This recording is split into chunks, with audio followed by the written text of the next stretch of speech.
한번 따라 하실까요? 자랑에 대한 성경적 교훈. 성경적 교훈입니다. 요즘 시대를 자기 자랑의 시대, 자기 PR 시대라고 말합니다. 어쩌면 청년들의 취업의 문이 너무 좁고 어렵기 때문에 자기가 잘하는 것, 잘할 수 있는 것을 포트폴리오라도 만들어서 자기를 드러내고 잘 알려야만이 취업에 용이하기 때문에 생겨난 현상일지도 모릅니다.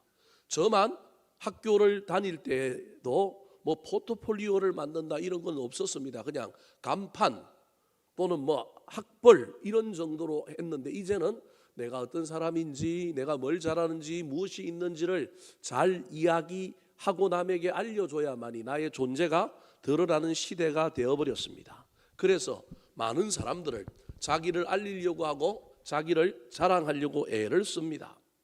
그러나 기성세대들은 자기가 잘하는 것을 자랑하려고 하면 좀 부끄러워합니다. 왜냐하면 우리는 겸양이 미덕인 시대를 살았기 때문에 요즘 젊은 세대와 같이 조금 젊은 세대보다는 좀 더 수동적이고 좀 더 조신하고 좀 더 뭔가를 드러내기보다는 은근하게, 또는 누군가가 먼저 나를 알아주기를 이하며 살아갑니다. 오늘 본문에서 가장 많이 등장하는 단어는 자랑 또는 칭찬이라고 하는 단어입니다. 모든 사람은 근본적으로 다른 사람으로부터 인정을 받고 칭찬받고자 하는 욕구를 가지고 있습니다. 그래서 인정받고자 하는 욕구는 어찌 보면 인간의 기본적인 욕구일지도 모릅니다. 이 욕구 때문에 개인이 발전하기도 하고 사회가 발달하기도 했습니다. 그러므로 이 욕구가 있는 것이 전적으로 죄다 나쁘다라고는 할 수 없습니다. 하지만 이 인정받고자 하는 욕구가 지나쳐서 뭔가 통제되지 않고 그 욕구가 영적인 갈급함과 연결되어 있어서 끊임없이 인정받고자 하고 끊임없이 칭찬 듣고자 하고 그것이 없으면 못 사는 상황이 되어버린다고 한다면 그것은 문제라고 할 수 있습니다. 칭찬과 인정의 욕구를 위하여 이리저리 뛰어다니고 분주하게 그 욕구를 채우느라고 때로는 집착이 일어나기도 하고, 때로는 그것을 이루기 위하여 정당치 못한 방법들을 사용하여 우리의 삶이 죄 가운데 매이기도 하고 우리의 삶이 상처 속에 노출되기도 하는 많은 문제들이 생길 수 있습니다. 그러므로 사람마다 다 다를 수 있지만 이 자랑과 칭찬, 인정받음의 이 욕구를 저와 여러분이 어떻게 다스려야 할까? 어느 수준에서 이 문제를 잘 해결해야 될까가 어쩌면 또 다른 능동적이고 적극적이고 신앙생활을 잘하는 사람들에게 숙제일 수도 있습니다. 오늘 본문 말씀에서 사도 바울은 고린도 교회에 들어와 있는 거짓 선지자들, 특별히 이 거짓 선지자들이 사도 바울의 사도권을 뒤흔들고 고린도 교회에 있는 교인들의 마음을 훔치기 위하여 썼던 방법 중에 하나가 자신들을 가대 포장하여 자랑하는 것이었습니다. 이 자랑으로 말미암아 사도 바울의 사도권은 훼손되었을 뿐만 아니라 사도 바울을 신뢰하던 그 모든 신뢰가 누구에게로 갔느냐 하면 이 거짓 선지자들에게로 가버렸습니다. 그 바람에 사도 바울이 단순히 인기가 옮겨갔다 이런 문제가 아니라 이 칭찬의 욕구, 이 인정받음의 욕구를 잘못 사용하고 있는 이 사람들 때문에 교회도 어지러워지고 하나님의 복음도 왜곡될까 봐 자기의 사도권을 변호하고 있는 이 10장의 이야기 마지막에 또 다른 주제인 사도권과 전혀 관련이 없는 이야기인 것 같지만 연결되어 있는 이 칭찬과 자랑에 대한 문제를 제기하면서 어떻게 해야 잘못된 자랑과 칭찬이 아니라 성경에서 우리에게 장려하고 있는 칭찬과 자랑으로 우리 인생을 살아갈 것인가에 대한 도전을 하고 있습니다. 사랑하는 성도 여러분, 오늘 본문 말씀을 통하여 저와 여러분은 사람과 사람 사이에 칭찬이 있어야 되고 인정받음이 있어야 되고, 때로는 우리가 팔부술처럼 자식 자랑도 하고 남편 자랑도 하고 내가 좀 뭔가를 가지고 있는 것도 자랑하는데, 이 칭찬과 자랑, 인정받음의 이 욕구를 어느 수준에서 어떤 방향 속에서 잘 해결해야 될 것인지를 깨달을 뿐만 아니라 이 일이 특별히 하나님 나라 복음과 또 예수 그리스도의 십자가 보혈 아래서 어떤 위치에 자리해야 되는지를 깨닫고 우리가 가하다고 하면 이것을 좀 바로 잡을 수 있게 되기를 우리 구주 예수 그리스도의 이름으로 축원합니다. 자, 그렇다면 오늘 본문에서 사도 바울이 자랑에 대하여, 칭찬에 대하여 어떤 성경적인 교훈을 이야기하고 있을까요? 첫 번째로는 잘못된 자랑에 대하여 이야기합니다. 따라 하시겠습니다. 잘못된 자랑을 경계해야 합니다. 잘못된 자랑을 경계해야 합니다. 잘못된 자랑이 있으면 좋은 자랑도 잘된 자랑도 있다라는 거예요. 먼저 사도 바울은 우리 그리스도인들이 가능하면 하지 말아야 될 잘못된 자랑을 우리에게 소개하고 있습니다. 잘못된 자랑은 크게 세 가지인데 오늘 본문의 첫 번째로 나타난 잘못된 자랑은 자화자찬입니다. 자, 12절 말씀 같이 한번 읽어볼까요? 시작. 우리는 자기를 칭찬하는 어떤 자와 더불어 감히 짝하며 비교할 수 없노라. 그러나 그들이 자기로서 자기를 헤아리고 자기로서 자기를 비교하니 지혜가 없도다. 자, 12절에 등장하는 자기를 칭찬하는 어떤 자가 고린도 교회 안에 들어와 있는 거짓 선지자입니다. 이들이 들어와서 사도 바울의 사도권을 훼손하고 폄하하고 자기가 훨씬 더 유명하다, 내가 훨씬 더 인기 있다, 내가 더 위대하다라고 자기 스스로를 뭐 한다고요? 칭찬하고 있는 자화자찬하는 사람들이라는 거예요. 그래서 사도 바울이 뭐라고 이야기하느냐 하면 우리는 이런 사람들과 더불어 감히 짝하며 비교할 수 없노라. 그 말은 비아냥거리면서 자기 자신을 낮추어서 그 사람들이 자기 스스로를 이렇게 높다고 막 자기 자랑을 하는데 나는 겸손하여 그 자랑에 나는 비교가 된다 안 된다? 안 된다라고 이야기하면서 이 사람들이 가대 자랑을 하고 있고 사실은 교만하다라고 말하고 있는 거예요. 좀 더 직설적으로 얘기하면 나는 자기를 칭찬하는 그런 어떤 자와는 색깔을 같이 하지 않겠다. 나는 그런 삶을 살지 않겠다라고 이야기합니다. 그러면서 왜 그러면 자기를 칭찬하는 어떤 자들이 잘못되었는지를 설명하는 겁니다. 여러분, 인간의 이상 우리가 우리 스스로를 자랑하는 일이 왜 없겠습니까? 그런데 저와 여러분이 우리의 자존감, 우리의 자긍심을 높이기 위하여 나 혼자 있을 때 그걸 보고 나를 냈다 칭찬하고 자랑하는 건 얼마든지 뭐 해도 된다고요? 해도 됩니다. 지금 이런 자랑이 아니라는 거예요. 이 사람들이 하고 있는 자랑이. 그리고 이 사람들의 자랑이 잘못된 게 그냥 우리가 연약한 인간이기 때문에 실수로 또는 그냥 간혹 인간적인 어떤 우리가 허용되는 범위 내에서 자랑하는 정도가 아니라 포장을 하여 자기 스스로를 자랑하고 있는데 그 자랑의 근거가 12절 말씀을 다시 한번 보여주시겠어요? 뭐라고 얘기하느냐 하면 기준이 누구한테 있는가요? 나한테 있는 거예요. 절대 기준이 난 거예요. 자기로서 자기를 뭐 하고요? 헤아리고 자기로서 자기를 뭐 한다고요? 비교해서 난 괜찮다, 난 자랑할 만하다 이런다라는 거예요. 기준이 말씀에 있는 것도 아니고 기준이 하나님에게 있는 것도 아니고 기준이 사회 통념에 있는 것도 아니고 누구한테 있다고요? 나한테 있어서 내 기준. 그래서 뭐 내가 하면 다 옳은 거예요. 내가 하면 다 잘 된 거예요. 그런 사람을 향하여 사도 바울이 뭐라고 얘기하면 지혜가 없도다라고 이야기하고 있는 것입니다. 사랑하는 성도 여러분, 자화자찬의 경계를 잘 구분할 수 있었으면 좋겠습니다. 인간인 이상 자화자찬할 수 있습니다. 특별히 저와 여러분이 공주병과 왕자병에 빠져가지고 거울 보고 내가 나 스스로 나를 칭찬하는 건 건강합니다. 여러분 얼마든지 하십시오. 특별히 부부끼리 부부 앞에서 자기 자랑하는 것 제가 보기엔 그 정도는 우리 하나님 허락하실 겁니다. 하십시오. 팔불출이라서 자식 자랑도 하지만 가족끼리 모였을 때 자기 자랑하는 것 그거 용납하고 좀 받아주시기 바랍니다. 상대방이 막 우리 가족끼리 모였는데 불구하고 막 그런다. 여러분 그건 애교로 받아주시고 자화자찬한다고 막 오늘 하나 배웠는데 자화자찬은 안 된다, 나쁜 놈이다 이러지 마시고 여러분 혼자 그걸 보고 하는 자화자찬 심리학적으로 아주 건강합니다.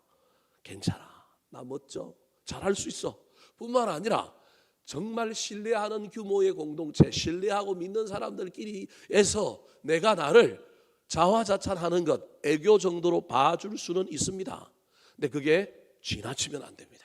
특별히 많은 사람들이 모여 있는 곳에서 공동체 안에서 자화자찬을 하면서 그 기준이 하나님의 말씀에 있는 것도 아니요 사회 통념에 있는 것도 아니라고 한다면 그 자화자찬은 안 하는 것이 훨씬 더 낫는 것임을 기억하여 어떻게 내가 이 구분을 이 경계를 잘 분별할까 늘 깨달으면서 건강한 자아자찬의 주인공이 되었으면 좋겠습니다. 오늘 본문의 두 번째로 잘못된 자랑에 대하여 등장합니다. 또 다른 잘못된 자랑은 남의 자랑을 가로채서 누구 것으로 이야기하는 거라고요? 내 것으로 이야기하는 자랑은 잘못됐다라는 거예요. 15절 말씀 같이 한번 읽어볼까요? 15절 시작.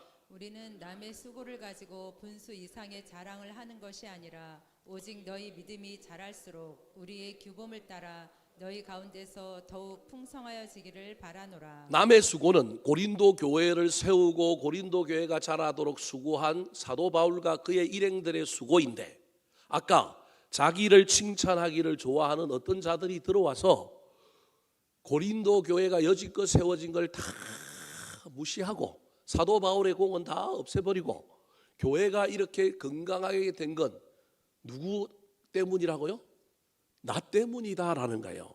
오늘날 한국 교회에서 여러분 수많은 목사들이 큰 교회를 하게 되거나 후임자가 와서 목회를 할 때 여러분 반드시 한국 교회 안에 일어나는 일들이 무엇이냐 하면 자기가 뿌린 씨가 아닌데 전임 은퇴 목사님이 원로 목사님이 뿌린 씨인데 그 씨를 누가 지금 걷어먹고 있어요?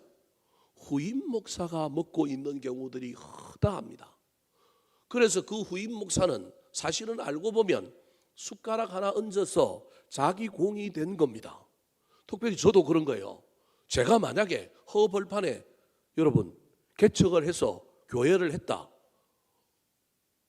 될지 안 될지 모르는 거예요. 최근에 제가 아는 어떤 교회 목사님이 10억을 받고 개척을 하는데 여러분 10억을 받고 개척하면 감사해야 돼요? 원망해야 돼요? 감사해야 되는데요. 요즘은 10억 갖고 개척을 못 하는 거예요.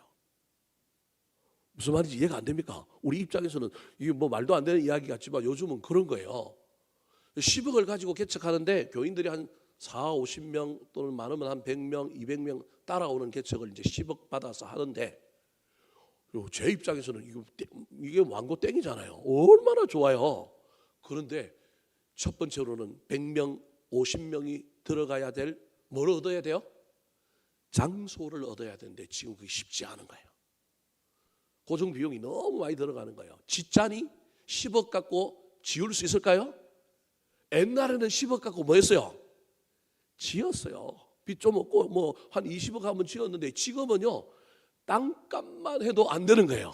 요즘 시대가 이제 이런 시대가 되어버렸어요. 그래서 제가 얘기를 들어보니까 뭐 입이 대빨 나가고 10억 받아가지고 개척한다는데 막 저한테 전화 와가지고 목사님 어떻게 해야 돼요? 막 걱정이 대상 같아서 제가 요 놈의 인간을 내가 한번 혼을 내줘야 되겠다. 감사함도 없고 무슨 이런 생각을 갖고 있지? 열정과 야성을 가지고 감사함으로 나가야 되는데 지금 뭐 비관적으로 이거 어떻게 해야 될지 모른다고 이야기하길래 만나서 얘기를 들어보니까 일견 이해는 되는 거예요. 모든 것이 다 올랐는데 자기가 그냥 옛날에는 맨 땅에 부부가 결혼했으니 따라오는 사람이 없으니 공간의 문제 이런 문제 좀 고민 안 하잖아요. 근데 따라오는 사람들인데 그 따라오던 사람들이 A급 인류 교회에서 다 누리다가 와놓으니까 그 사람들을 같이 하려면 천막치고는 못하는 거예요. 그 사람들과 같이 교회를 하려면 그냥 강대상 하나 갖다 놓고 이렇게는 안 되는 거예요. 그렇게 하면 왔던 사람들이 다 어떻게 하는 거예요? 가버리는 거예요. 이게 오늘날 한국 교회의 현실이에요. 여러분이 이해가 잘 안 되죠? 목회 현장에 들어가면 목사들은 이런 고민이 있는 거예요. 그러다 보니까 이게 어려운 거예요. 따라와도 고민, 안 따라와도 고민, 돈을 안 받아도 고민, 받아도 고민인 거예요. 그 마음을 위로해 주면서 그래도 선배들의 살아왔던 이야기 또 전임자들의 이야기들을 제가 쭉 해주면서 야 너무 고민하지 마라. 야 10억이라고 하는 돈을 갖고 자꾸 건물을 지으려고 하지 말고 그 10억이라고 하는 돈을 가지고 운영장업이라고 생각하고 10억의 범위 내에서 네가 안 되더라도 까먹더라도 나중에 교회를 키울 생각을 하면 훨씬 생각이 쉬울 거다. 자꾸 건물이라고 하는 교회, 어떤 공간이라고 하는 교회에 매이지 말고 어떤 교회를 할 거냐에 대한 고민을 좀 더 깊이 했으면 좋겠다.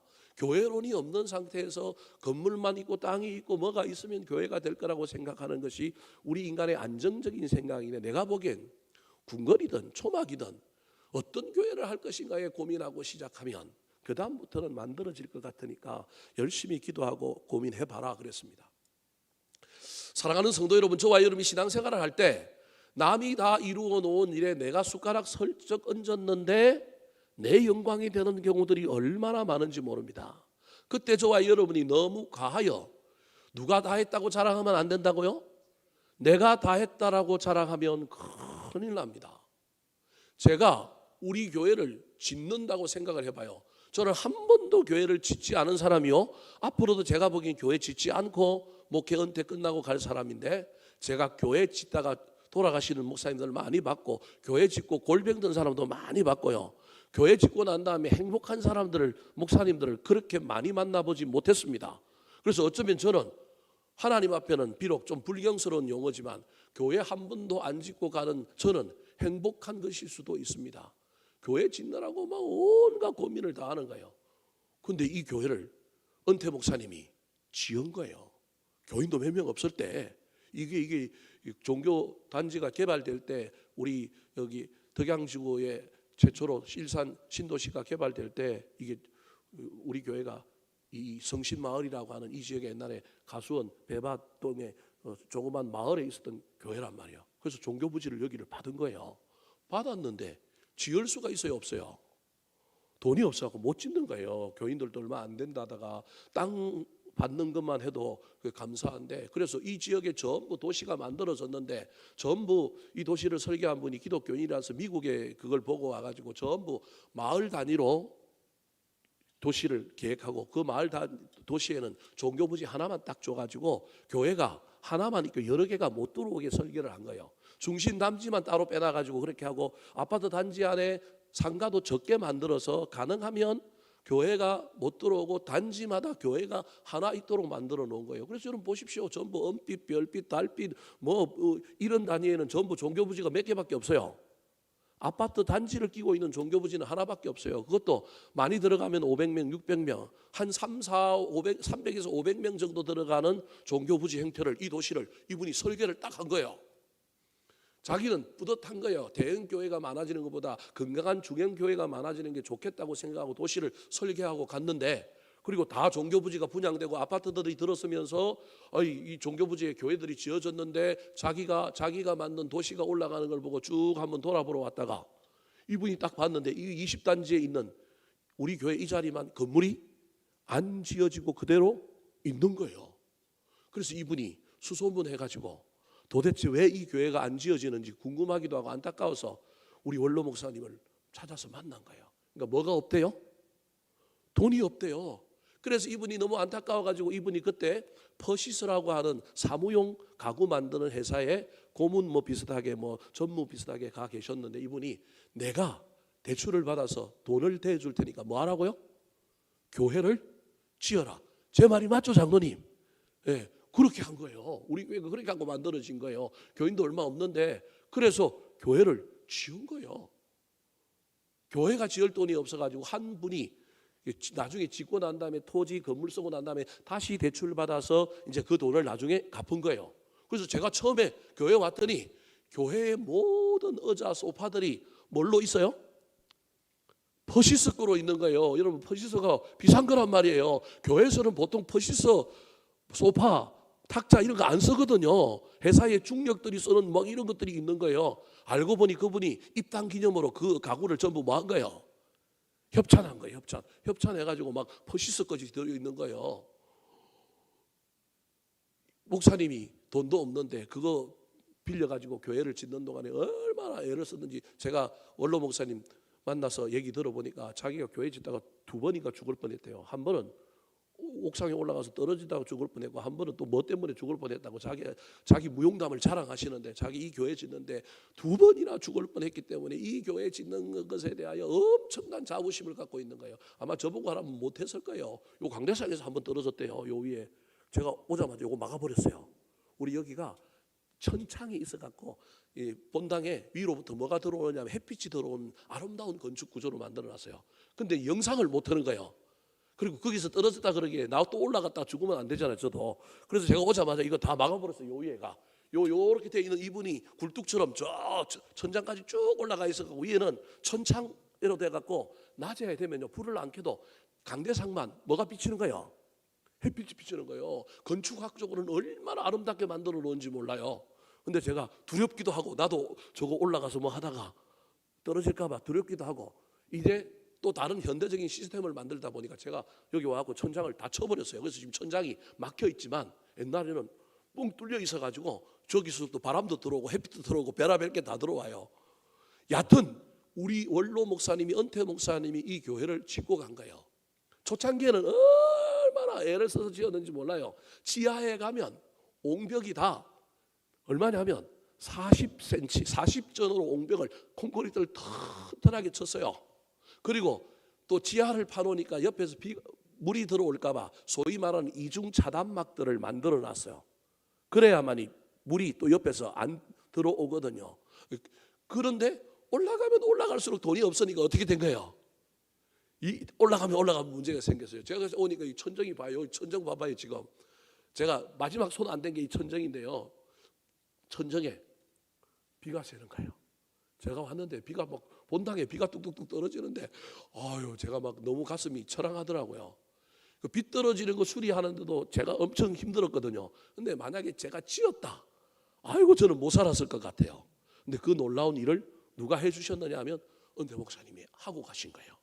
비록 교회가 그 바람에 나중에 부흥하다가 조금 우리 은퇴 목사님이 조금 옛날 분이라서 젊은 시대 감각에 맞지 않게 때로는 강대상에서 모자 쓰고 오면 견디지 못하고 반바지 입고 오면 뭐 마음에서 막 벌써부터 성질이 나고 뭐 이러는 거예요. 삼선 쓰리빠 신고 오면 그냥 끝나고 난 다음에 이야기하거나 나중에 이야기하면 되는데 그냥 설교하다가 갑자기 그게 눈에 보이면 그냥 입에서 너는 예배를 어떻게 드리냐 막 이렇게 나오니까 사람들이 이제 견디지 못하고 다 떠나버리고 제가 올 때는 얼마 남지 않는 교회. 근데 처음에 저도 마음이 슬펐고 힘들었지만 그럼에도 불구하고 지나면서 야 이건 내가 지으라고 해서 못 지었을 거다. 그래서 은퇴 목사님 저는 잘 모시려고 애를 써요. 가능하면 교회도 좀 오시라고 하고 뭐도 해보려고 했는데 몇 번 제가 간을 봤는데 해보니까 조금 이제 도움은 아직은 안 돼요. 그래서 어떻게 해야 될까 영원한 숙제예요. 개인적으로는 제가 여전히 소통하고 만나고 이번에도 노예 가면 이제 제가 또 이제 우리 원로 목사님 또 면을 좀 세워줘야 돼요. 면을 세워줄 일이 일어나야 될 텐데 일어나면 또 그분이 이제 어시되고 막 저하고 막 돌아다닐 거예요. 여하튼 잘 섬겨보려고 애를 쓰고 있는데 이게 제 공로가 아닙니다. 그분이 뿌린 눈물이 있고요. 그분이 한 것이 있는데 그걸 전부 아니라고 생각하고 내 공로라고 생각하면 남의 자랑을 뭐 하는 거라고요? 가로채는 거예요. 사도 바울이 떠나고 난 다음에 들어왔던 거짓 선지자들이 사도 바울이 닦아놓은 터 위에 자신들이 그 다음에 사역하고 그 사역도 제대로 한 사역도 아닌데 전부 사도 바울을 흠집내고 전부 누구 공이라고 얘기해요? 자기 공이라고 얘기하는 거예요. 그걸 오늘 보면 15절에서는 뭐라고 얘기하냐면 분수 이상의 자랑. 남의 수고를 가지고 분수 이상의 자랑을 하는 거다. 사랑하는 성도 여러분, 할 수만 있다면 내 자랑하지 말고 남 자랑해 주시기 바랍니다. 남이 내 자랑 해주면 여러분 가만 듣고 있다가 나중에 그 사람 또 뭐 해줘야 돼요? 자랑해 주시기 바랍니다. 그러면요 멋지게 됩니다. 제가 보기 우리 하나님이 저것들 봐라 농심 신라면 선전처럼 형님 먼저 아우 먼저 이것들이 이루고 있는데 얼마나 우리 하나님이 기뻐하실까요? 남의 자랑 가로채지 마시기 바랍니다. 분수 이상의 자랑하지 아니하였으면 좋겠습니다. 세 번째, 오늘 본문의 구체적인 구절로 등장하지 않지만 많은 구절에 함의가 담겨 있는 또 다른 잘못된 자랑이 뭐냐 하면 남을 깎아 내리는 겁니다. 남을 깎아 내림으로 누굴 자랑하려고 하는 거예요? 나를 자랑하려고 하는 거예요. 고린도 교회에 들어온 거짓 선지자들이 사도 바울이 한 걸 전부 잘못됐다 틀렸다는 근거는 뭐냐면 사도 바울은 예수님의 뭐가 아니다? 제자가 아니다. 틀렸다고 깎아내리는데 깎아내림으로 그 다음에 온 자신들이 권위를 획득하고 자신들에게 사람들이 굴복하게 만들려면 전임자를 어떻게 해야 돼요? 깎아내려야 된다니까요. 여러분 우리나라 정치 보면 알잖아요. 그래서 왜 대통령들이 나중에 자기 사람 세우려고 그래요? 자기 뒤에 있는 사람이 나중에 국민들에게 인기를 얻다가 인기를 못 얻으면 자신의 불리함을 해결하기 위하여 누굴 공격해야 돼요? 전임자를 공격해야 된다니까요. 여러분 이게 이제 뭐 우리나라 사회의 문제라니까요. 전임자를 공격해야 되는 거예요. 교회도 마찬가지예요. 후임 목사가 목회 잘하다가 뭐가 잘 안 됐어요. 뭐가 조금 삐그덕거려요. 근데 그 삐그덕거리는 가운데 불만이 있는 교인들이 누구 찾아가요? 원로 목사님, 은퇴 목사님 찾아갔어요. 본질은 뭔지는 정확하게 제가 이야기할 수는 없어요. 뭐가 지금 삐거덕거리고 뭐가 안 됐는데 결론은 뭘로 몰아가느냐 하면 교회에 누가 관여했다? 원로 목사가 관여했다. 물론 관여한 것일 수도 있고 아닐 수도 있지만 반드시 교회가 삐거덕거리면 찾아가게 되어 있습니다. 우리 원로 목사님, 사모님 찾아간 사람들이 몇 사람 있었는데 저한테 전화가 왔어요. 이 목사 이래서 이리 찾아왔는데 내가 돌려보냈어. 혼내고 돌려보냈어. 얼마나 감사해요. 도리어 그걸 가지고 공격할 수도 있는데 서로가 서로를 헐뜯고 깎아내리고 그걸 통하여 나를 자랑하려고 하면 큰일 납니다. 그래서 오늘날 한국교회의 모든 분쟁은요, 담임 목사와 원로 목사의 깎아내리기 전쟁인 거예요. 여러분 우리 교회는 그런 거 없었으면 좋겠어요. 그래서 가능하면 원로 목사는 멀리 좀 떠나고 관여 안 했으면 좋겠고, 제가 그런 삶을 살도록 여러분들이 잘 또 우리 교회를 제가 은퇴한 이후에 잘 되도록 그렇게 시스템을 만들었으면 좋겠습니다. 고린도 교회에 있었던 잘못된 자랑 첫 번째가 뭐라고요? 자화자찬. 자화자찬이 꼭 나쁜 건 아닌데 너무 자기 기준을 가지고 자기를 자랑하는 거예요. 자기 기준 가지고 남을 자랑하면 좋겠는데 자기 기준 가지고 자기를 자랑하고요. 두 번째로는 남의 자랑을 가로채서 숟가락만 딱 얹고 누가 했다고요? 내가 했다고 그러는 거예요. 세 번째로는 무슨 자랑이라고요? 남을 헐뜯고 깎아내림으로 자기를 돋보이게 하는 거예요. 여러분 그래서 교회 안에 누군가가 누구를 좀 폄하하거나 비난하거나 누구의 좀 흠을 이야기할 때 잘 분별하셔야 됩니다. 진짜 안타까워서 그 사람의 문제를 이야기하는 사람도 있지만 어떤 의미에서는 자기가 돋보이려고 그 사람을 어떻게 하면 비난하고 흠집을 내고 있는지도 모릅니다. 비난거리가 보이고 흠이 보이면 그 사람에게 직접 이야기하시기 바랍니다. 그 사람에게 직접 이야기하기 힘들면 정말로 그게 흠이라고 한다면, 정말로 그리고 고쳐져야 될 거 용납하기가 힘든 그런 흠이라고 한다면 여러분 저한테 와서 얘기하시기 바랍니다.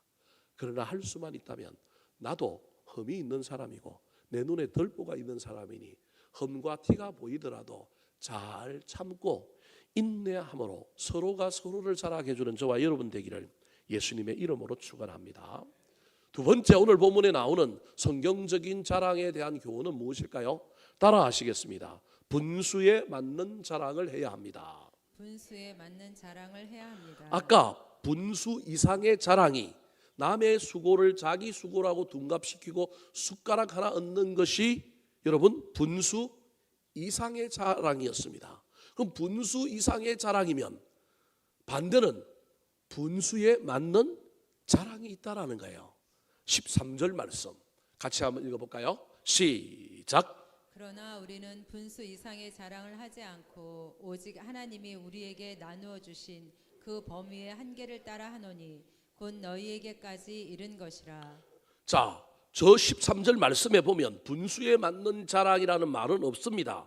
우리는 이 말은 사도 바울과 그의 일행들은 분수 이상의 자랑을 안 한다. 아까 교회 안에 들어온 어떤 사람들은 분수 이상의 자랑을 했는데 우리는 안 한다라는 거예요. 그 말은 분수 이상의 자랑은 안 하지만 다른 자랑은 한다라는 말입니다. 분수를 넘는 자랑은 안 하고 분수 이하의 자랑, 분수에 맞는 자랑은 한다라는 거예요. 여러분 저게 무슨 말일까요?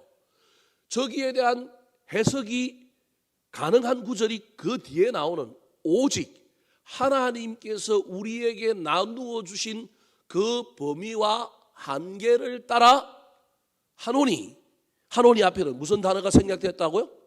자랑하노니, 이런 말이는 거예요. 그러니까 여러분, 분수 이상의 자랑이 아닌 분수에 맞는 자랑은 하나님이 우리에게 나누어 주신 그 범위와 한계를 따라 한다라는 거예요. 이게 무슨 말일까요? 사람들은 대부분 자랑할 때 나를 돋보이게 하기 위하여 자랑하는데, 그때 자랑은 반드시 기준점이 있습니다. 누가 집을 샀네? 그러면 그 집보다 큰 집 샀다고 자랑해야 되고요. 누가 차를 샀네? 그러면 내가 그 차보다 더 좋은 차를 산다고 자랑해야 되고요. 누가 아들이 어느 대학을 들어갔네? 그러면 우리 아들은 그거보다 더 좋은 대학을 들어가야 갔다고 자랑하는 거예요. 모든 자랑은, 잘못된 자랑은 어디서부터 시작되느냐 하면 비교에서 시작되는 거예요. 근데 저기 자랑은 비교한 게 아니라 하나님이 나에게 나누어 주신 그 범위와 한계를 따라서 자랑한다는 거예요. 쉽게 말하면 내가 가난한데도 불구하고 나는 그 가난한 삶을 뭐 한다고요? 자랑한다는 거예요. 이해가 안 될 겁니다. 어떻게 가난한 사람을 자랑할까요? 가난한 삶을 자랑하는 게 아니라 부자를 부러워하지 않고 현재 나한테 베풀으신 은혜 때문에 현재의 내 삶을 뭐 하는가요? 자랑하는 거예요. 이게 무슨 뭐에 맞는 자랑이라고요? 분수에 맞는 자랑이라는 거예요. 남과 비교하여 그 남을 이기려고 자랑하는 것이 아니라 나에게 베풀어 주신 은혜, 하나님이 우리에게 나누어 주신 범위와 한계에 따라서, 그래서 지금 현재 나한테 있는 것은 하나님이 나에게 주신 범위와 한계예요. 이걸 부끄러워할 필요가 없이 여기서 자랑할 거리를 찾고 감사할 거리를 찾는 사람, 사도 바울은 그런 자랑을 했다라는 거예요. 그러면서 지금 고린도 교회에 와서 자기를 폄하하고 있는 사람, 이 사람들은 자기라고 하는, 사도 바울이라고 하는 자기를 기준으로 자기를 뛰어넘고 자기를 이기려고 자꾸 비교하여 자랑하는데, 제발 그 사람들처럼 그런 자랑은 하지 마라. 우리 그리스도인들이 해야 될 자랑은 나의 삶의 현장에서 하나님이 베풀어 주신 은혜, 나의 삶의 현장에서 하나님이 나에게 주신 것을 뭐 하면 돼요? 자랑하면 되는 거예요. 나에게 주신 것을. 그래서 여러분, 누가 땅 샀다고 할 때 배 아파하지 말고, 누가 뭘 했다고 할 때 그거 자랑하려고 막 자랑거리 찾지 말고, 잠잠히 나 혼자 내 삶을 되돌아보는 가운데 나한테 베풀으신 하나님의 은혜가 뭔가, 나에게 있는 자랑거리가 뭔가를 찾아서 자랑하시기 바랍니다. 어떤 사람 때문에, 그 어떤 사건 때문에, 그 무엇 때문에 자랑거리를 찾으려고 하지 말고 잠잠히 앉아서 내 안에 하나님께서 나에게 나누어 주신 삶의 범위, 삶의 한계, 분명히 다른 사람과 비교하면 이게 약점이요, 이게 문제지만 이건 누가 주셨다고 인정하자고요? 하나님이 주셨다고 인정하자고요. 제가 목회를 하는데 큰 교회에 교인이 많이 모이고 됐다, 큰 교회에 그거 비교하면 자랑할 것이 하나도 없는데 저는 늘 자랑하잖아요. 저는 뭘로 하자고요? 전국에 있는 목사들아, 퍼센테이지로 하자. 네가 처음 부임했을 때 교인 몇 명이었느냐? 지금은 몇 명이냐? 퍼센테이지로 하자. 그러니까요, 제가 어디 가갖고 안 꿀려요. 뭔 말인지 이해되십니까? 숫자로 비교하면 꿀리는데 내가 처음 교회 왔을 때 교인하고 지금 교인하고 100% 주신 은혜가 얼마나 많아요. 어디 가서 목사들끼리 얘기하다 보면 뭐 골머리를 앓게 하는 사람들, 뭐 당의 재직회 문제 때문에 골머리를 앓을 때 저는, 야, 우리 교회 교인들이 착하다. 아이고, 이번에도 뭐 야유회 간다는데 갑자기 뭐 사람이 너무 많아갖고 머리가 아플 지경으로 많이 간대요. 야, 뭐 먹으려고 찾아갈까? 뭘 저렇게 준다고 광고를 했기 때문에 또 저렇게 할까? 누가 나서갖고 저렇게 사람들을 다 저렇게 확 이렇게 만들었을까? 야, 우리 교인들 참 감사하네. 가자고 그러면 가고, 이렇게 똘똘똘 뭉치고. 아니, 아직도 11월 셋째 주에 있을 여러분 오색가을 찬양제 광고도 안 했는데 벌써 여기저기서 뭘 하고 있어요? 막 뛰어다니고 막 뭐 연습을 하고 막 여기저기서 막 하는 거예요. 아직도 준비 안 하고 있는 팀들 경계하시기 바랍니다. 상금에 눈이 먼 여러 부서들이 벌써부터 광고도 안 했는데 벌써부터 뭘 하고 있다고요? 준비를 하고 있다니까요. 여러분 얼마나 감사해요. 이거 감사할 일 아니에요? 여러분 눈에는 아닌 것 같지만요, 저는 영적으로 야 우리 교회 참 좋은 교회다. 우리 교인들 참 감사하다. 얼마나 감사할 거리가 많은지 몰라요. 근데 우리는 인간이 기본적으로 자꾸 자랑하고 저와 여러분이 뭔가를 인정받고자 하는 욕구 때문에 자꾸 다른 것하고 비교하는 거예요. 나한테 하나님이 나누신 범위와 한계에서 내가 자랑해야 될 것이 무엇인가? 여러분 잘 기억하셔서 그 자랑을 하는 분수에 맞는 자랑의 주인공들이 되시기를 우리 구주 예수 그리스도의 이름으로 축원합니다. 마지막입니다. 오늘 본문에서 말하고 있는 자랑과 칭찬에 대한 성경적 교훈은 무엇일까요? 따라하시겠습니다. 인정의 칭찬을 자랑해야 합니다. 인정의 칭찬을 자랑해야 합니다. 자, 인정의 칭찬이 무엇이냐 하면 사람에게 칭찬받으려고 하지 말고, 사람에게 자랑하려고 하지 말고, 누구에게 칭찬을 받고 누구에게 자랑하려고 해야 되느냐 하면 하나님께 칭찬받고 하나님께 자랑하려고 저와 여러분이 살아야 한다는 거예요. 자꾸 사람에게 내가 자랑을 하려고 하지 말고 하나님께 내가 나아가, 하나님 나 이거 했어요. 나 멋지지요. 하나님 나 이런 귀한 일을 했어요. 우리가 누구한테 자랑할 일들이 있어야 되느냐 하면 하나님 앞에 자랑할 일이 있어야 된다는 거예요. 누구한테 칭찬을 받아야 되느냐 하면 사람에게도 칭찬을 받아야 되지만 우리가 인간이니까 인간끼리 모여 사니까 사람의 칭찬 없이 우리가 어떻게 살겠어요. 그럼에도 불구하고 우리의 칭찬의 궁극적인 대상, 목표는 누구여야 한다고요? 하나님께 칭찬을 받아야 한다는 거예요. 자, 집사님 거꾸로입니다. 순서가 18절 먼저. 자, 18절입니다. 시작. 옳다 인정함을 받는 자는 자기를 칭찬하는 자가 아니요 오직 주께서 칭찬하시는 자니라. 지금 사도 바울이 왜 저 얘기를 하고 있느냐 하면 고린도 교회에 들어와 있는 거짓 선지자들은 참 선지자가 아니라는 거예요. 그 사람들은 칭찬을 누구에게 받으려고 한다는 거예요. 사람에게 받으려고 하기 때문에 자랑을 누구한테 하는 거예요? 사람한테 하는 거예요. 그런데 참 사명자 사도 바울은 누구한테 칭찬을 받고 싶은 거예요? 하나님께 칭찬을 받고 싶기 때문에 나는 누구에게 자랑하고 싶은 일을 하고 싶은 거예요?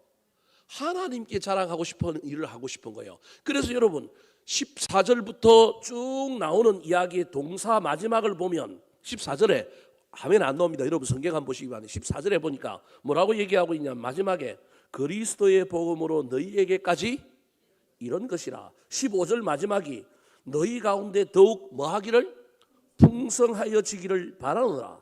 16절도 뭐라고 얘기하면 너희 지역을 넘어 복음을 전하려 함이라. 자꾸 어디를 가고, 그죠? 자꾸 많아지고 자꾸 복음을 전하는 이 이야기, 이건 사람을 기쁘게 하려고 하는 게 아니라 누구를 기쁘게 하려고 하는 거예요? 누구한테 칭찬받고 싶은 거예요? 하나님께 칭찬받고 싶은 거예요. 여러분 이 이야기 속에 담겨있는 이야기가 뭐냐 하면 여러분 칭찬을 받고 싶은 사람은 칭찬에 목말라다 보면 칭찬거리를 찾아서 또 다른 칭찬거리를 향하여 나아가요. 이 일을 해야 될 일인지 말아야 될 일인지 구분하지 않고 칭찬만 받을 수만 있다면 이 일이 무슨 일이든지 간에 하는 거예요. 근데 그 일이 남의 땅이야, 남의 영역이야, 남이 하고 있는 일인데도 간다라는 거예요. 오늘 사도 바울이 만들어 놓은 교회, 사도 바울이 주권이 있는 교회에 사람의 칭찬에 목마른 어떤 거짓 선지자들이 계속하여 사람들에게 칭찬받고 사람들에게 인정받으려고 이미 사도 바울 땅인데 여기까지 온 거예요. 근데 사도 바울은 나는 그렇게 고린도 교회에게 나가지 않고 나는 앞으로도 칭찬받으려고 나가는 게 아니라 사람에게 나를 주장하고 나를 자랑하려고 가는 게 아니라 나는 누구에게 칭찬받으려고 간다고요? 하나님께 칭찬받으려고 간다라는 거예요. 사람에게 칭찬, 나를 드러내고 나를 만족시키기 위해서 간 것이 아니라는 거예요. 그래서 사도 바울은 나는 하나님께 칭찬받는 자고 하나님께 자랑하는 자라는 거예요. 그렇다면 하나님께 칭찬을 받으려면 어떻게 해야 될까요? 그게 바로 앞에 나오는 17절입니다. 같이 한번 읽어볼까요? 시작. 자랑하는 자는 주 안에서 자랑할지니라. 자, 아까 하지 말아야 될 자랑 세 가지를 여러분에게 말씀드렸어요. 첫 번째가 뭐라고요? 자화자찬. 두 번째가 뭐라고요? 예, 숟가락 얹어갖고 남의 수고를 내 수고로 만들어서 자랑하는 것. 세 번째가 뭐라고요? 남을 깎아내려서 나를 돋보이게 자랑하는 것. 그러면 해야 될 자랑 아까 뭐라고 얘기했어요? 분수에 맞는 자랑이라는 거예요. 근데 오늘 본문에 해야 될 자랑이 또 하나가 나왔어요. 그게 주 안에서 뭐라고요? 자랑하라는 거예요. 말이 참 좋아요. 어감도 좋고 영적으로도 참 의미 있어요. 근데 주 안에서 자랑한다는 게 뭘까요? 주 안에서 자랑하는 게 뭘까요? 여기에 두 가지 의미가 있는 거예요. 그래서 제가 지금 여러분에게 하지 말아야 될 자랑 세 가지와 해야 될 자랑 세 가지를 오늘 여러분에게 이야기하고 끝내려고 하는 거예요. 주 안에서 자랑한다라고 하는 의미는 여러분, 나에게 일어난 모든 일들 인간적으로 자랑하고 싶을 때마다 이거 누가 하셨다고 하면 된다고요? 야, 나 차가 생겼는데 하나님이 나한테 복을 주셔서 차가 생겼어. 제가 그냥 아주 그냥 라프하게 이야기하는 거예요. 이렇게 하면 어디서 자랑하는 거라고요? 야, 나 집이 생겼는데, 나 집 샀는데 내가 쎄 빠지기 이래가지고 내가 막 부동산 투자를 잘해갖고 생긴 게 아니라 내가 예수를 잘 믿었더니 하나님께서 나에게 은혜를 주셔서 이런 좋은 집을 사게 해 주셨다.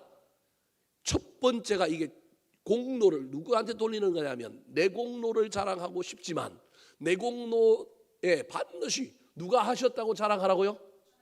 아까 분수에 맞는 자랑은 세상 사람들이 보기에 자랑거리가 안 되는 만한 일에서 뭘 찾는 거예요? 자랑을 찾는 것이 분수에 맞는 자랑이라고 한다면 두 번째 주 안에서 자랑은 나에게 이루어진 세상 사람들도 인정할 만한 어떤 성과, 어떤 그런 것들 속에 누구의 공로를 갖다 붙이라고요? 하나님의 공로를 갖다 붙이는 것이 어디에서 자랑하는 거라고요? 주 안에서. 해야 될 자랑 세 번째, 주 안에서 자랑이 또 다른 의미가 하나 있어요. 주 안에서 자랑하라는 말은 누굴 자랑하라는 거예요? 주님을 자랑하라는 거예요. 나를 자랑하기 위하여 주님을 자랑하는 게 아니고 그냥 주님 그 자체를 뭐 하는 거예요? 자랑하라는 거예요. 그래서 제가 아까 뭐 어디에 이르렀다, 풍성하게 했다, 복음을 전하겠다, 이 사도 바울이 한 모든 행위가 무엇을 자랑하는 거라고요? 주님을 자랑하는 거예요.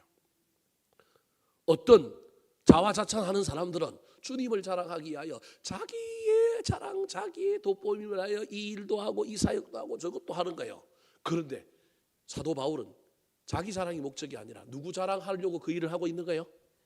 주님을 자랑해요. 쉽게 얘기하면 복음을 전하는 일이에요. 복음을 전하는 일이 주 안에서 뭐 하는 거라고요? 자랑하는 거예요. 설교 말씀 다 했습니다. 여러분 정리해 봅시다.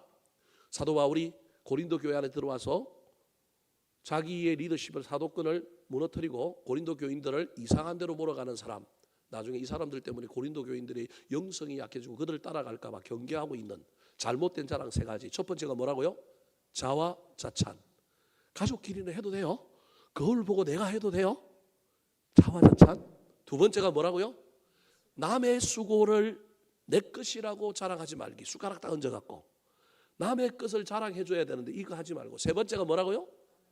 나를 자랑하기 위하여 남을 깎아내리지 말기. 자, 그러면 제대로 된 자랑 첫 번째 뭐라고요? 분수에 맞는 자랑. 현재 사람들이 보기, 세상 사람들이 보기에 자랑거리가 안 되지만 인생의 밑바닥 같지만 그 속에서도 자랑거리를 찾는 게 분수에 맞는 자랑이라는 거예요. 이게 신앙의 비밀이에요. 자랑할 만한 것을 자랑하는 게 뭐가 그게 신앙이에요. 세상 사람도 다 하는 건데 우리 그리스도인들은 일상의 영역에서 때로는 무너진 상황 속에서도 하나님께서 나에게 주신 범위와 한계를 따라서 뭐 할 수 있는 사람이라고요? 자랑할 수 있다니까요. 두 번째가 무슨 자랑이라고요? 주 안에서 자랑하는 건데 이건 어떤 의미라고요? 내가 이룬 그 모든 것의 공로를 누구라고 돌리는 거예요? 하나님께 영광 돌리는 것이 주 안에 자랑해야 될 자랑이에요. 세 번째가 뭐예요? 주님을 자랑하는 것. 자, 다시 정리하면 해야 될 자랑 할 수만 있다면 분수에 맞는 자랑하시고요. 할 수만 있다면 하나님께 영광 돌리는 자랑하시고요. 할 수만 있다면 하나님을 예수 그리스도를 자랑하는 저와 여러분 되기를 예수님의 이름으로 축원합니다. 한번 따라 하실까요? 자랑에 대한 성경적 교훈. 자랑에 대한 성경적 교훈. 잘못된 자랑을 경계해야 합니다. 잘못된 자랑을 경계해야 합니다. 분수에 맞는 자랑을 해야 합니다. 분수에 맞는 자랑을 해야 합니다. 인정의 칭찬을 자랑해야 합니다. 인정의 칭찬을 자랑해야 합니다.